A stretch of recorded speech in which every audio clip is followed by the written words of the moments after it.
ప్రభుత్వ పథకాలు అందుతున్నాయా, ఇంకా మీకు ఏమైనా సమస్యలు ఉన్నాయా అంటూ ఒంగోలు శాసనసభ్యులు దామచర్ల జనార్దన్ రావు ఇంటింటికి తిరిగి ప్రజలను అడిగి తెలుసుకున్నారు.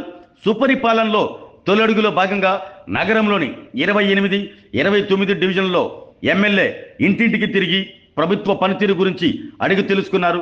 తాను ఇంటింటికి తిరుగుతున్న సమయంలో పిల్లలు ఉండటాన్ని గమనించిన ఎమ్మెల్యే దామచర్ల మీకు తల్లికి వందనం వచ్చిందా అని వారి తల్లిదండ్రులను అడిగి తెలుసుకున్నారు.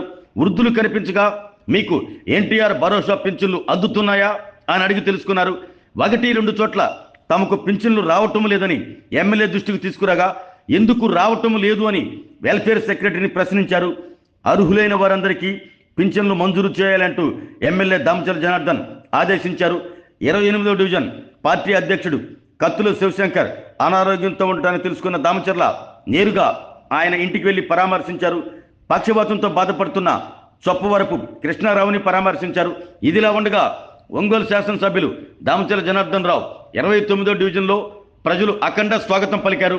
డివిజన్ అధ్యక్షుడు పెద్దిశెట్టి చంద్ర, తెలుగు మహిళా నగర అధ్యక్షురాలు పెద్దిశెట్టి వరలక్ష్మి ఆధ్వర్యంలో పెద్ద ఎత్తున బాణాసంచాతో డివిజన్లో స్వాగతం పలికారు. భారీ కేకు కట్ చేయించారు. అక్కడి అబ్దుల్ కలాం విగ్రహానికి ఎమ్మెల్యే దామచర్ల పూలమాల వేసి నివాళులర్పించారు.